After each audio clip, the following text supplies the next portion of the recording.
윤석열 대통령에 대한 체포영장 집행이 임박한 가운데 박종준 대통령 경호처장이 어제 경찰 국가수사본부에 출석해 조사를 받고 귀가했습니다. 다음 주에는 윤 대통령 탄핵 사건의 헌법재판소 첫 변론 기일이 열리는데요.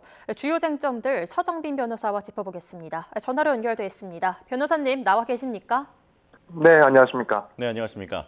자, 먼저 박종준 경호처장의 경찰 출석부터 얘기해 보겠습니다. 긴급 체포될 가능성이 높기 때문에 나오지 않을 거라는 예상이 지배적이었는데 전격적으로 출석했는데요. 어떤 이유라고 보십니까?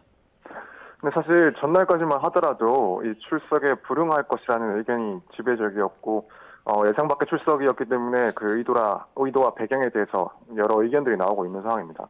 우선 법적으로 보자면 만약 이번에 세 번째 출석조차도 하지 않았다면은 체포영장이 발부될 가능성이 상당히 높았는데 스스로 출석을 함으로써 체포되는 상황을 막았습니다. 그리고 이후에 영장 발부 가능성이 비교적 낮아진 것도 사실이고요. 이런 점을 완전히 배제할 수는 없을 것 같고 이제 그 외의 시각들을 봤을 때 그동안 체포영장 집행에 대해서 완강하게 맞서던 경호처장이 경찰에 출석하면서 지지자들의 위기감을 더 결집시키려는 것이다라는 의견도 있었고 또 불출석을 전제하고 박 처장에 대한 체포영장 청구를 준비하던 경찰의 허를 찌른 것이다 이런 의견도 있었습니다. 근데 또 한편으로는 이 경호처 내부에서 윤 대통령에 대한 체포영장 집행에 대해 이 불협화음이 나온 것이다라는 의견도 나오고 있는 상황입니다. 예. 네, 박 처장이 사의를 밝혔고 수리까지 됐죠. 그런 만큼 경찰도 긴급 체포하진 않았는데 구속영장 신청 가능성이 나옵니다. 특수공무원 집행 방해 혐의를 받고 있는 거죠? 네, 그렇습니다. 지금 받고 있는 혐의는 특수공무집행 방해 혐의인데 이 특수공무집행 방해라는 것은 단체 위력 혹은 위험한 물건을 휴대해서 폭행이나 협박으로 공무원 직무집행을 방해하는 것을 말합니다. 예. 단순한 공무집행 방해보다는 가중해서 처벌을 하는 건데 지금 박 처장 같은 경우에는 이 경호처장으로서 경호처 직원들 그러니까 단체를 이용해서 그 위력으로 물리력을 행사해서 1월 3일 그 공수처의 체포영장 집행이라는 업무를 방해했다는 혐의를 받고 있습니다. 예. 자, 천대엽 법원 행정처장이 어제 국회에서 경호처에 대해서 정당한 이유 없는 저항은 공무집행 방해 등 범죄를 구성할 수 있다라고 얘기를 했는데 이게 사법부의 입장이라고 이해해도 될까요? 그렇게 이해해도 무방할 것 같습니다. 이제 천대엽 판사는 법원 행정처장인 동시에 대법관입니다. 그렇기 때문에 그 발언은 상당한 무게감을 가지고 있고 이 사법부의 입장을 어느 정도 대변한다고 볼 수가 있는데 이제 어제 국회에서 경호처장이 체포영장 집행을 막은 것이 불법에 해당하느냐라는 질문에 정당한 이유 없이 집행에 저항하는 것은 공무집행 방해죄에 해당할 수 있다 이렇게 답변을 했고 경호처장에게 공무집행 방해죄가 성립한다는 확언은 아니지만 결국 충분히 성립 가능하다는 것이 사법부 전반적인 시각이라고 볼 수 있을 것 같습니다. 예. 네, 이제 경호처는 김성훈 경호처장 차장이 지휘하게 됐는데요. 김 차장도 오늘 경찰 출석이 통보돼 있지 않습니까? 출석할 가능성 있다고 보십니까? 지금까지 상황을 봤을 때 출석한 가능성은 조금 낮지 않나 이렇게 생각이 됩니다. 비록 어제 이제 박 처장이 출석을 하기는 했지만 지금 박 처장의 업무를 또 대행을 하고 있는 것이 김성훈 경호처 차장이고 지금까지 입장을 봤을 때 경호처에서 결국 대통령의 그런 영장 집행을 조금 막기 위해서 조금 주력을 하고 있는 상황으로 보입니다. 그렇기 때문에 이 차장까지도 나서서 출석을 하는 것은 조금 어렵지 않나 그렇게 생각이 되고 있습니다. 예. 자, 경호처의 젊은 직원들 상당수가 동요하고 있다라는 보도도 나왔는데요. 경호처 수뇌부가 체포가 되거나 구속되면 윤 대통령에 대한 체포영장 집행이 조금 더 수월해질 수 있다라고 볼 수 있을까요? 네, 그렇게 볼 수 있습니다. 지금 다수인지까지는 아직 확인이 되지 않았지만 적어도 일부 직원들은 상당히 동요를 하고 있다고 보도가 되고 있고 차라리 공수처가 집행을 제대로 했으면 좋겠다 이런 이야기가 있다는 보도도 있었습니다. 당시에 체포영장을 막은 직원들 일부에 대해서 지금 경찰이 신원을 또 확인을 하려고 하고 있다는 상황인데 여기다가 실제 지휘부 구속까지 시작이 되면 이 직원들 각자로서도 공무집행 방해죄가 성립할 수 있다라는 우려가 커질 수밖에 없고 그렇다면 2차 체포영장이 진행이 될 때 상당히 소극적으로 대응을 하게 되면서 결국 집행이 신속하게 이루어질 가능성이 있습니다. 네, 또 법원이 윤 대통령에 대한 체포영장을 재발부하면서 기한에 대해서 공수처가 말을 아끼고 있습니다. 이 설 연휴 전까지 길게 받았다 이런 말도 있는데요. 영장 기한이 언제까지라고 보십니까? 네, 일단 영장 재발부가 됐을 때 최소한 1차 영장 때보다는 유효기간이 길다라는 말이 있었고 얼마 전부터는 이제 3주 정도까지 유효기간이 설정되어 있다 이런 말도 있습니다. 예. 개인적으로는 처음에는 통상적인 7일보다 한 주 정도 여유를 두고 14일 정도를 유효기간으로 하지 않았을까 생각을 했는데 지금까지의 보도나 상황들을 종합해 보면 적어도 3주까지도 기한이 설정되어 있지 않나 이렇게 생각을 하고 있습니다. 예. 자, 경찰 국가수사본부가 수도권 광역수사단 책임자들을 집결시켰고요. 그리고 조직폭력배나 마약 범죄자 등을 추적하고 체포해온 일선 수사관 1000여 명에게 총동원령을 내렸습니다. 지금 경찰이 강력한 체포 의지를 보이고 있다라고 해석할 수 있을까요? 네, 그렇습니다. 그 1차 집행 때 이제 공수처 그리고 경찰 측 직원 합계 150명 정도가 관저에 투입됐었는데 지금 이야기 나오는 숫자는 그것보다 한 7배, 8배 정도까지 되는 1000명이 넘는 그 수사관들에게 동원령을 내렸다라고 하고 있습니다. 그래서 그 숫자만 보더라도 우선 강력한 의지가 보인다라고 할 수가 있고 이뿐만 아니라 그 구성원들이 형사기동대, 마약수사대, 광수단 이런 강력 범죄나 마약 범죄, 또 조직 범죄, 대형 범죄들을 수사하면서 그 업무 특성상 피의자 체포에 상당한 경험을 가지고 있는 인력들입니다. 예. 그래서 이런 인력들이 지금 준비된다라는 점을 보더라도 지금 공수처나 경찰 입장에서는 2차 영장 집행으로 끝을 내겠다 이런 강한 의지가 엿보인다고 할 수 있을 것 같습니다. 예.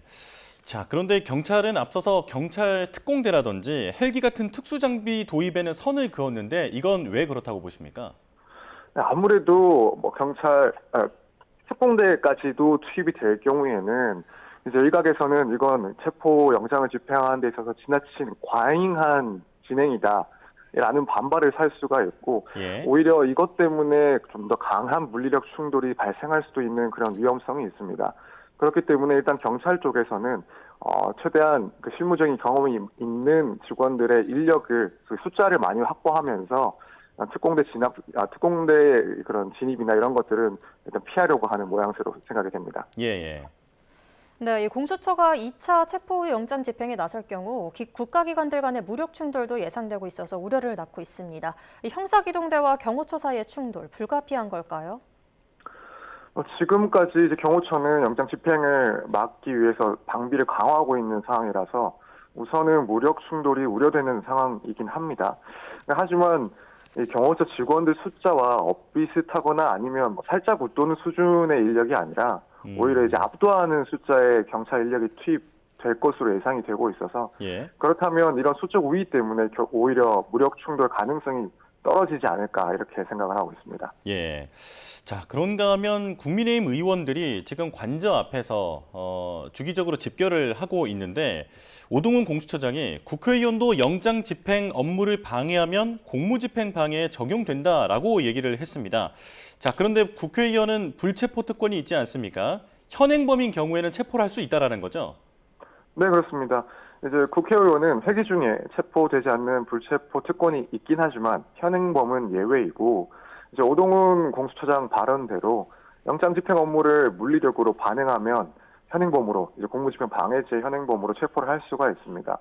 이런 그 1차적으로는 이제 오동훈 공수처장의 발언은 이제 그만큼 집행 의지가 강하다라는 의미에서 한 발언이 아닐까 일단 생각이 되고 예. 다만 이제 실제로 국회의원들로 인해서 영장 집행에 어려움이 발생을 하면 현행범 체포까지도 일단 고려를 하고 있는 걸로 보입니다.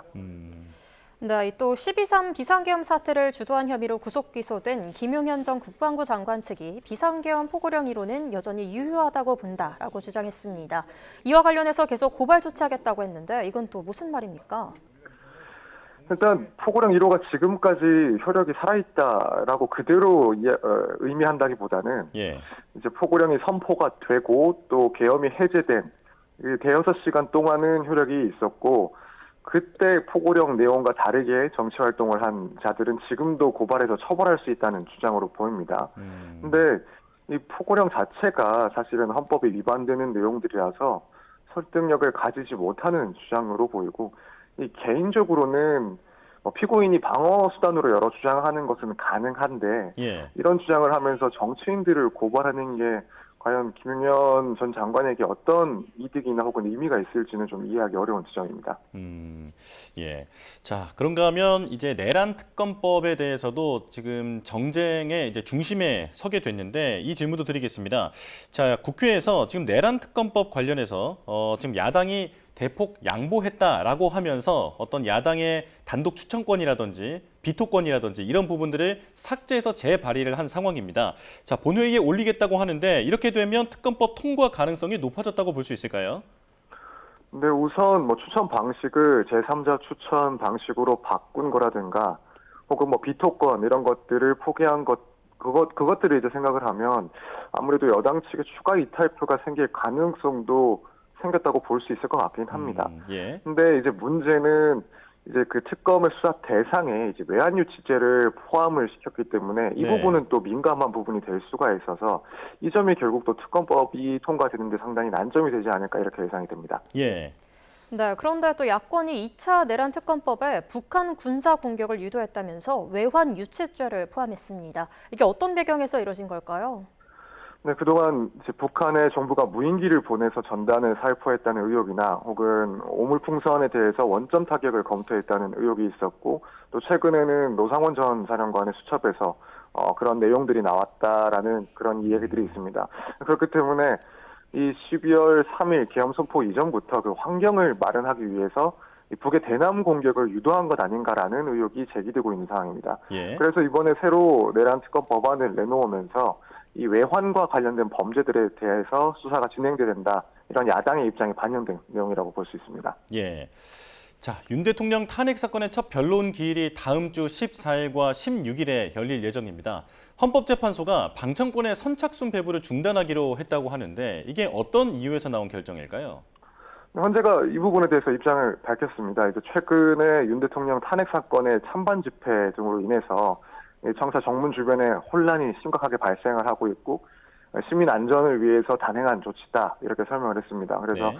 헌재 설명 그대로 뭐 여전히 지금 찬반 대립이 심각한 상태에서 선착순 배부를 하게 되면 일단 질서 유지에 상당한 어려움이 발생될 걸로 예상이 되고 이걸 피하기 위해서 선착순 배부 중단을 한 것으로 파악됩니다. 예. 네, 1차 변론 기일인 14일에 윤석열 대통령이 직접 나올 가능성이 있다고 보십니까? 또 만약 출석하지 않는다면 재판은 정상적으로 진행될까요? 사실 윤 대통령 측에서는 뭐 시기를 일단 정하지는 않고 결국에는 출석을 할 것이다라고 밝히긴 했는데 지금까지의 상황을 보자면은 1차 변론 기일에 출석을 하지는 않을 것 같습니다. 이렇게 뭐 윤 대통령이 만약에 직접 출석을 하지 않으면 다시 이제 기일을 정해야 되고 그날 심리를 진행할 수는 없습니다. 하지만 다시 정한 기일, 그러니까 이제 16일이 될 텐데 그때 또 다시 출석을 하지 않는다라고 하면 그 경우에는 출석이 없는 상태에서도 심리를 할 수가 있고 예정대로 재판이 진행될 걸로 보입니다. 예. 자, 그런가 하면 김정환 헌법재판소 사무총장이 계엄 포고령이 현행 헌법에 부합하지 않는다라고 이제 생각한다라고 얘기를 했습니다. 지금 헌법재판소 소속이다 보니까 지금 8명의 헌법재판관들의 인식도 상당히 관심을 많이 모으고 있는데 그렇다면 헌법재판관들도 비슷하게 인식하고 있다라고 추측해 볼 수 있을까요? 그럴 수 있을 것 같긴 합니다. 일단 김정원 이제 헌법재판소 사무처장은 헌법재판관은 아니지만은 헌법재판소 행정사무를 총괄하는 장관급 지위입니다. 예. 그렇기 때문에 이런 분이 국회에서 한 발언인 점을 감안하면 이제 적어도 이 부분에 대해서 헌법재판관들과 생각이 어느 정도 일치한다는 판단하에 이런 발언을 한 것이 아닌가 생각이 됩니다. 그렇기 때문에 헌법재판관들도 우선 이 포고령 내용 자체는 헌법에 불합치한다 이런 판단을 하고 있지 않나 예상이 가능하고 다만 이제 문제는 그게 탄핵을 인용할 정도로 중대한 헌법 위반인지에 대해서는 이 재판관들의 각자 견해가 또 엇갈릴 수가 있습니다. 예. 네, 탄핵소추서에서 내란죄를 철회하느냐 마느냐를 놓고도 논란이 끊이지 않았는데요. 이에 대해서 헌재는 내란죄 제외 부분은 재판부 판단 영역이라고 설명했습니다. 이 말은 논란과 관계없이 헌재가 알아서 판단하겠다는 의미로 받아들여야 할까요? 네, 그렇습니다. 내란죄 제외와 관련해서 감론 의박이 이어지고 있긴 한데 결국 이에 대해서 판단은 헌법재판소 권한 내에 맡겨져 있는 것이고 그렇기 때문에 외부에서 의견을 밝혀서 굳이 또 논란을 만드는 것이 아니라 원칙대로 심리 과정에서 재판부가 알아서 적절히 판단하겠다라는 입장을 다시 한번 밝힌 걸로 보입니다. 예. 자, 알겠습니다.